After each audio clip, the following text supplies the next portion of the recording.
Самый частый запрос в интернете: почему получился не тот цвет? Я тут анализирую ваши комментарии и решила в одном видео рассказать о 5 главных промахов, из-за которых окрашивание волос идет не по плану, и научу, как их избежать даже дома. Hi everyone, с вами Ева Лорман. Эта тема бесконечная. Итак, let's go, друзья. Первая ошибка – игнорирование исходного цвета волос. И основная причина – это непонимание, как новый пигмент ляжет на уже имеющийся. Хотите пепельный, а вышла желтизна – это всего лишь результат борьбы вашего пигмента с искусственным пигментом. Можно ли затонировать желтизну? Да, можно. Но почему же не у всех это получается? А потому что желтизна тоже бывает разная. Тона, полутона здесь играют огромную роль. Если чистая желтизна без примесей, ее очень просто затонировать. Достаточно будет выбрать тот цвет, который вы уже хотите получить, добавить в него фиолетовый оттенок, и вы получите идеальную нейтрализацию. И самое главное в этом – вы не затемнитесь. Но если этот желтый имеет хоть капельку рыжего оттенка, однозначно придется нейтрализацию усиливать. Нужно будет добавлять больше нейтрализующих пигментов. Против оранжевого у нас идет чаще всего синий. А синий, на минуточку, чтобы вы понимали, это самый темный цвет. Даже пепел не такой темный, как синий. Синий – это самый сильный затемнитель. Очень много комментариев на тему: да блин, я только покрасилась в этот русый цвет. Один день походила холодного оттенка. Стоило только помыть голову, все, куда все делось. Это не заговор производителей. Это такая сложность окрашивания темных волос в холодные оттенки. А я... Понимаете, вот вообще без вопроса вхожу в холодном оттенке. На других оттенках так не поиграешься с цветом. И поэтому блонд это классно. Даже в этом плане. У меня нет проблем с окрашиванием в блонд вообще. Хотя считается, что блонд самый сложный процесс окрашивания волос. Да, сначала страшно, непонятно, пока не проведешь над собой массу экспериментов, но, по крайней мере, когда ты их сделаешь, ты уже спокоен, ну, хотя бы на эту тему. Если убрать всякую дичь, которая творится в мире, что волосы встают, и не только на голове, поддерживая блонд, делая блонд, при правильном подходе доставляет меньше всего геморроя с цветом. И почему с темных всегда слетают холодные оттенки? Потому что блонд, там нет теплых натуральных пигментов, которые однозначно у любого человека теплые. И даже если вы брюнетка, жгучая брюнетка, это только верхний слой. У всех людей на планете цвет волос состоит из синего, красного и желтого пигмента. И чем ближе к блонду, тем меньше и меньше этого синего. Синий – это затемнитель и охладитель, так скажем. И вот чем меньше синего, тем волосы будут светлее. И вот этот фон осветления является единственной проблемой, почему на ваших шатенах, на ваших русых не получается чаще всего сделать холодный тон без падения уровня глубины тона. То есть затемнение. Вот как это работает. Потому что на блонде мы работаем с практически идеальной базой. Загоняй туда любой пигмент. Правда, не всегда любой, но тем не менее. То есть блонд, и потом затонировать его можно какими угодно оттенками. И забыть на 3 недели. И ты такой: о, пора краситься. Наводишь опять этот же состав, наносишь все пошагово, и опять все у тебя хорошо. Но шатены эти и русы – это такой головняк. Мало того, что ты недоволен собой в отражении, ты еще и недоволен оттенком волос, который у тебя вокруг лица. А это очень важно. И именно оттенок волос вокруг лица решает все. Будете ли вы бледной, либо наоборот. Именно этот оттенок решает все. И когда он неудовлетворительного цвета, по мне так лучше блонд. По крайней мере, когда я на себя в зеркало смотрю, я не расстраиваюсь от того, что опять через 2 дня все смылось. Что же это такое? Как делают все шатенки и русые. Потому что подавляющему большинству нужны нейтральные оттенки, либо холодные оттенки. Почему? Да потому что именно нейтральные или холодные оттенки больше всего нейтрализуют недостатки, которые чаще всего есть у людей. Для рыжих оттенков там другая история, они тоже работают с цветотипом, но они подходят только бледнокожим. А вот русые и шатены – это та каста людей, которые будут всю жизнь мучиться именно с этим моментом. Хочу как свой цвет, но хочу закрасить седину, и так, чтобы и свой не тронуть, и седина закрасилась. И вот ответ, почему на русом и на шатене сложнее получить холодные оттенки, либо можно это делать, но долбаться с этим придется даже чаще и больше, чем с блондом. Потому что там база своя наполнена натуральными пигментами, их там тьма тьмущая. И краситель просто не в состоянии их перебить. Все. Что такое вообще окрашивание? Окрашивание – это ваш цвет волос, слой первый. Краситель – это второй цвет волос сверху первого. Но это так, фигурально выражаясь. Да, они там немножко перемешиваются, но тем не менее, все равно базовый цвет, свой базовый цвет с ярким фоном осветления перекрыть очень сложно. Либо мы его перекрываем, уходим в затемнение, либо мы перекрываем его на очень непродолжительное время. 2-3 шампуня и опять здрасте этот фон осветления. Какое же решение этого вопроса? Я опять топлю про блонд. Блонд Forever. С ним проще, особенно если есть седина. У меня есть курс, как выйти из любого цвета в блонд, с сединой, без седины. Ссылки на них будут в описании, в закрепленном комментарии под этим видео. Всегда читайте описание, потому что в описании можно что-то дополнить спустя какое-то время. А ролик уже не дополнишь. Причем блонд не такой, не обязательно, что он будет белый. Вообще блонд предполагает от 8 уровня глубины тона. А 8 уровень глубины тона – это тот, который на мне сейчас. Это просто волшебный цвет, я его обожаю. Он идет очень многому кругу людей, и он сейчас в тренде. В следующем году это супер топовый цвет. И, пожалуйста, на курсе вы можете получить этот цвет в домашних условиях. Ну а вообще, конечно же, друзья мои, я максимально хочу, чтобы мы все ходили к мастерам в салоны и там обслуживались. Почему? Да потому что это кайф. Ты приходишь в салон, это единственное место, где ты можешь расслабиться в условиях современной реальности. Но как показала эта реальность, такую конкретную жопу, она показала и салонам красоты, которые жутко пострадают. В следующем году это будет просто трындец. Я даже на голове сама себе марафет навожу, но на ногти я все равно хожу к мастеру.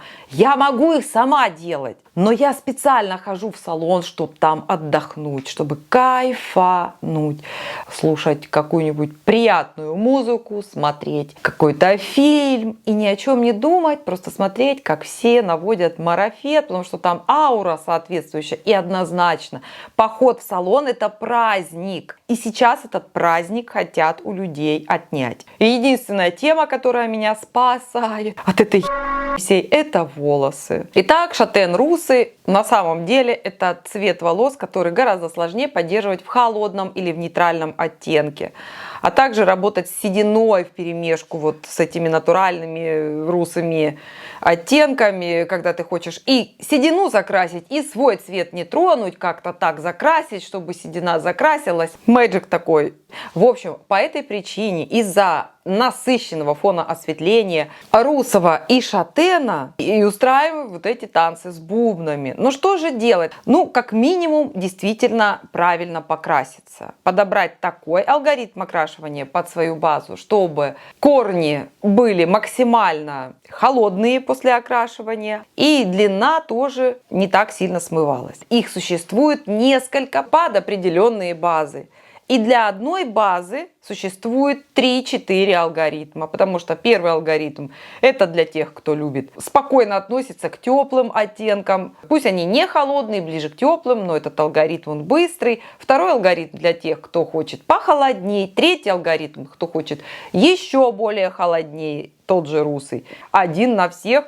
не вариант. По русому у меня тоже есть эти курсы, поэтому я знаю, о чем я говорю. Что такое перекрасить людей в русый цвет. Да я целыми днями только крашу этот русый, да, блонд. Блонд в этом плане проще. Ну ок, если, например, вообще никаких вариантов по блонду, а только русый, ну хорошо. Это подготовка, правильная подготовка базы. Цвет в палитрах, в профессиональных палитрах, даже не в профессиональных палитрах, в любой палитре. Цвет, который мы видим, запомните, это цвет на подготовленной базе. Вот так вот взять просто русый цвет и нанести на свой русый, чтобы получить какой-то холодный русый, такого тоже не бывает. Либо уйдете в затемнение. Все. Дальше. Ошибка номер 2. Это нарушение технологии. Казалось бы, что-то можно нарушать, а можно нарушать. Неоднократно наблюдала такую историю, когда человек красится, а потом возмущен, что это за краска, что это за производитель. А выясняется, что просто взяты не те пропорции с оксидом. Например, у какого-то производителя нужно развести краситель с оксидом 1 к 1,5, а она развела 1 к 1. Потому что забыла прочитать инструкцию, а в инструкции написано, что только 1 к 1,5. Что получится, если так сделать? Вы однозначно затемните свой цвет на 3 уровня глубины тона. То есть вы хотели получить 8, а получите 5. Но справедливости ради надо сказать, что бывают красители супер насыщенные, и даже 1 к 1,5 они могут так затемнять. И я знаю массу таких брендов. И еще момент. Держать краску нужно по типу волос, а не по инструкции. В инструкции усредненное время 35-40 минут. Ну, образно говоря, 35-40 минут. Но если у вас тонкие волосы, вам 35 минут слишком много.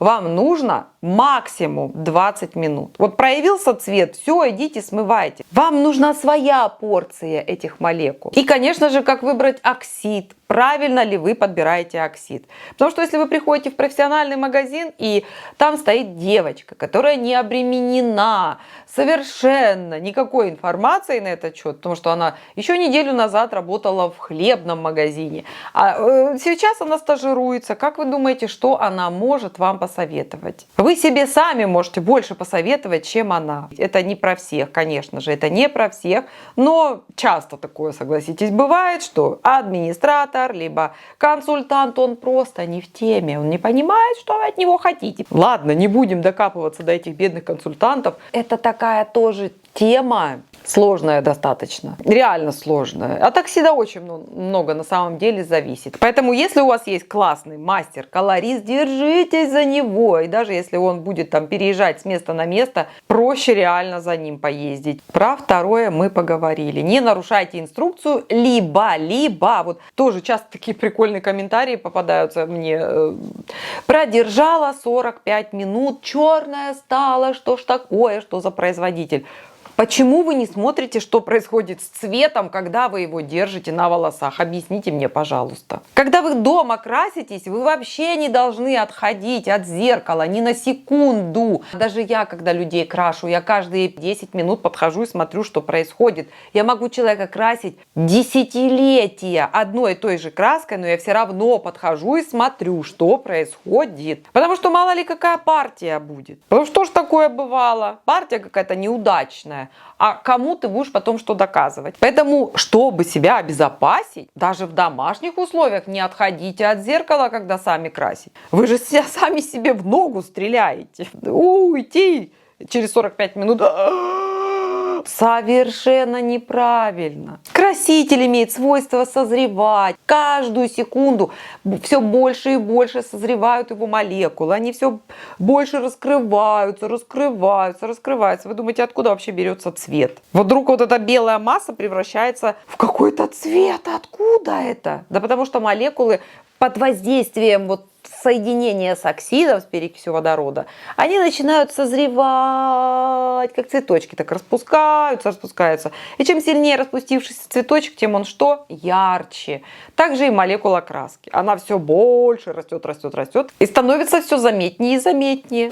Третья ошибка – это экономия красителей. Запомните одну важную вещь. Красителя на волосах должно быть очень много. Волосы должны купаться в красителе, чтобы волосы красивые, сияли, переливались, наполнились правильно пигментами. А если мало красителя, он очень быстро высыхает на волосах, и волосы становятся мега пересушенными. Вы, можно сказать, не докрасили волосы и их подубили. Следующая ошибка – неподготовленные и сухие волосы. Что значит неподготовленные? Например, жирные волосы или грязные волосы, замусоленные волосы. Раньше почему-то именно так и красили. Почему вообще раньше эта тема была актуальна? Краситься надо на грязные волосы, на грязную голову, потому что надо защитить волосы и кожу от агрессивного воздействия красителей, тра-та-та, тра-та-та. Да, потому что раньше красители были агрессивные. Сейчас вся эта индустрия, она шагает семимильными шагами. Они стараются сделать максимально безопасными, щадящими, ухаживающими даже в какой-то степени. И, соответственно, если волосы грязные, то вот эти уже современные красители, они просто не ложатся на волосы. Либо ложатся таким образом.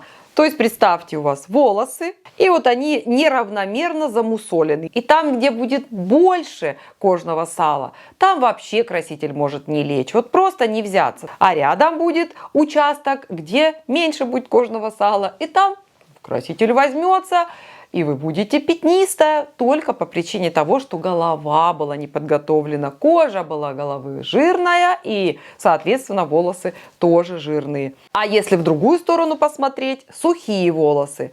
На сухих волосах, если их не подготовить тоже правильно, краситель проваливается, просто разбивается об отсутствия вообще какого-то фундамента в сухих тонких волосах. Я уверена, что вы неоднократно это замечали. Мастера 100% замечали, безусловно, потому что мы все это замечаем. А если вы в домашних условиях краситесь и у вас тонкие волосы, то вы наверняка тоже это замечали, что только нанесла краску, через 15 минут цвет, во-первых, стал гораздо темнее, а во-вторых, он стал графитовый, некрасивый, холодный какой-то, не блестящий. Это говорит о том, что ваши тонкие и сухие волосы пропустили этот краситель без барьеров. Что делать в таких условиях? За неделю до окрашивания сделать какую-нибудь супер питательную маску с утепляющей шапочкой, чтобы наполнить сухие волосы уходом максимально, чтобы он еще за какой-то период времени чуть-чуть смылся. И это будет соблюдение баланса, который нам необходим. Чтобы краситель не провалился, чтобы у него была какая-то преграда. Я это объясняю фигурально, но делаю для того, чтобы вы понимали вообще, как устроена эта вся система. Следующая ошибка – это неправильный подбор цвета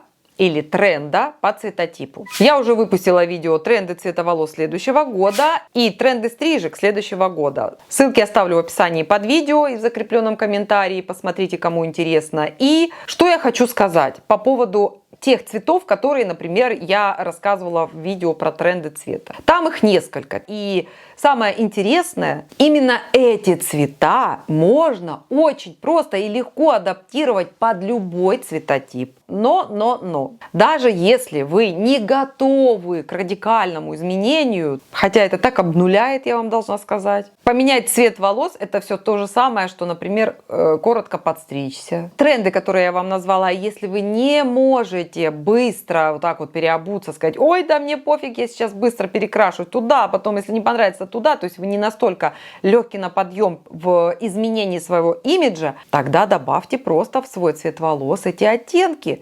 Каким образом это можно сделать? Посредством мелирования, айртач, шатуш, балаяж, амбре, вот эти все техники, вы можете просто их использовать для того, чтобы в свой цвет волос добавить вот эти вот капельки оттенков. Кстати, по поводу мелирования у меня еще есть видео, недавно вышло, тоже оставлю в описании и в закрепленном комментарии. Вот про мелирование, вот эти все техники. Прежде чем идти и это себе делать, обязательно посмотрите это видео, потому что я там рассказываю про подводные камни мелирование, чтобы вы не попались на этот крючок. Делать надо все эти техники у очень хороших мастеров. Мелирование, как и все остальные техники, это должен быть безупречный, идеальный рисунок, который повторяется ежесеансно.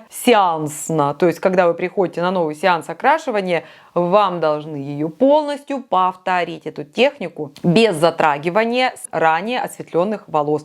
Вот это тогда называется уровень. И следующая проблема в окрашивании волос, даже не в окрашивании волос, а в правильном уходе после окрашивания. Это вообще такая тема, на которую можно разговаривать тоже 24/7 бесконечно. Почему? Потому что уходы подбираются под конкретную задачу, под тип волос, обязательно под тип волос. Что происходит после окрашивания, если сделать неправильно уход? Красивый цвет быстро смывается, волосы тускнеют и становятся сухими. И все такие, блин, это краска виновата, это вот она такая. Нет, друзья мои, это совсем не краска может быть. Вот эта история может случиться даже по вине воды, которой вы моете в голову. И даже если вы не красите волосы, вы такая вся натурель, натурель, там солнышко, цветочки, бабочки. Это вас тоже касается, потому что вы все равно голову моете. Вам приходило в голову измерить pH вашей воды и даже сделать ей химический анализ. Природная вода, она вся очень наполнена металлами, всякими разными примесями, которые максимально плохо сказываются на волосах. Ну, как бы на всем, но так как мы говорим сейчас о волосах, то вот конкретно на волосах эта вода сказывается максимально плохо. А что такое плохая вода? Это жесткая вода. И кислая тоже плохо, это тоже нехорошо. Везде должен быть баланс, везде, абсолютно. Вот даже в воде обязательно должен быть баланс. Вы вот один раз покрасились в месяц, что делает краситель? Он открывает немного чешуйки кутикулы, чтобы краситель туда проник и сделал свое дело, та-та-та, закрепился и так далее. А вода, которую вы моете голову, причем если вы ее еще моете каждый день, вот считайте, что вы каждый день на свои волосы наносите, представьте себе осветляющий порошок, его развести чуть-чуть с водой, сделать его не таким активным, и вот примерно что происходит с вашими волосами. Вот вы считаете каждый день или через день, сколько вы там раз моете голову, обрабатываете волосы именно таким составом. Краситель порой даже не при чем. Он такой, я сделал свое дело, все сделал этот маленький молекулярный состав, отработал свое время и до свидания. Потихонечку смывается в лучшем случае, а в худшем случае смывается вовсю, как в трубу все это улетает, потому что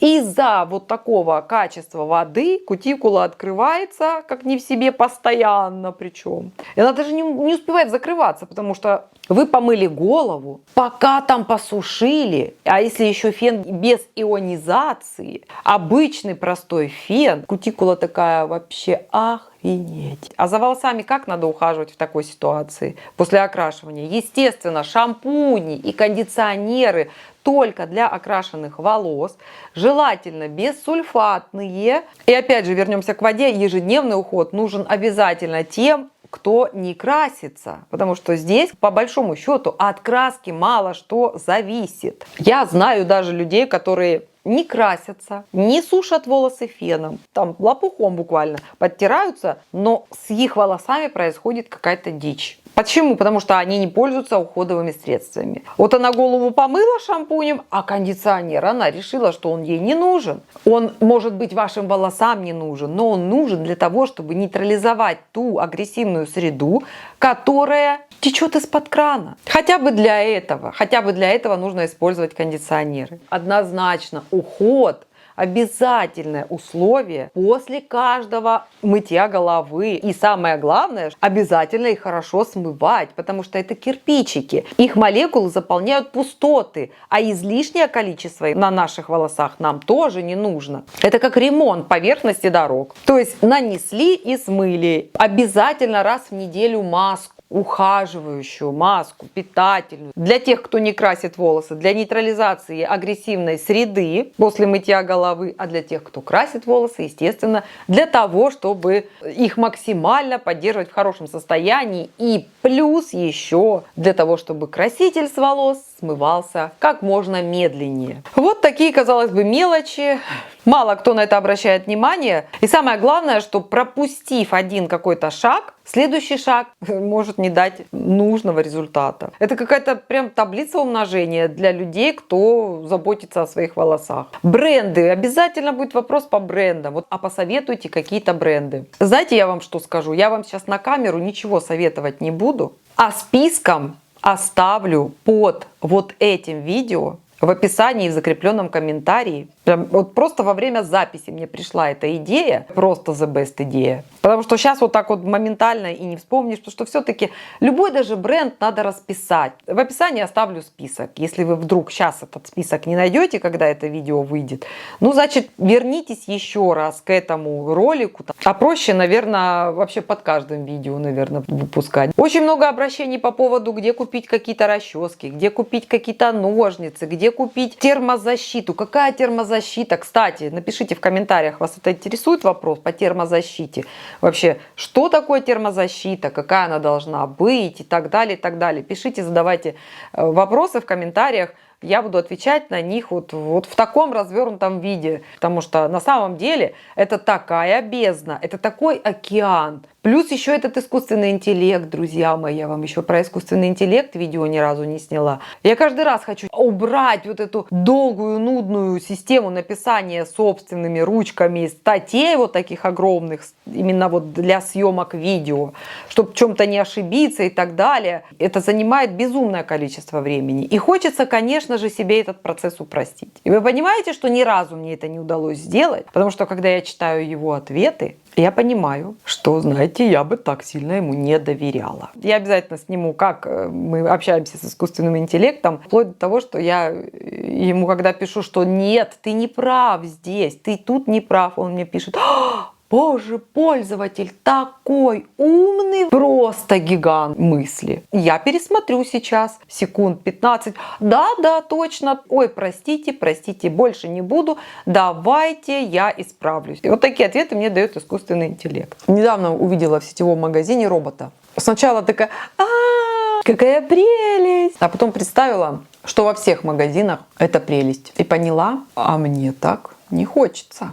Я хочу видеть людей. Мне нужны искренние эмоции. Мне нужны эмоции человека. Я не знаю, как вы к этому относитесь. Напишите в комментариях, что вы по поводу этого думаете. Напоминаю, что оперативно на ваши вопросы я отвечаю в первый час после выхода нового видео, поэтому подписывайтесь на канал, жмите на колокольчик, чтобы получать уведомления о выходе. Курсы, книги, онлайн-консультации, ссылки в описании и в закрепленном комментарии. И всегда читайте описание, потому как я могу там дополнить тему ролика. И подписывайтесь на мой телеграм-канал. Туда вы можете присылать вопросы со своими фотографиями. Ссылка на него в описании и в закрепленном комментарии. Благодарю вас всех за потрясающие комментарии. Надеюсь, ролик был для вас полезный. Подписывайтесь на канал, жмите на колокольчик, чтобы получать новые уведомления. А я на этом канале снимаю ролики для вас и показываю все тонкости работы мастера индустрии красоты. Bye-bye, everyone! С вами была Ева Лорман. И до встречи в новых видео. Эй, народ, не скупись, лайк поставь, подпишись, колокольчик тут же жми, делись со всеми, не томи, хватит даме танцевать, пора идти видос снимать.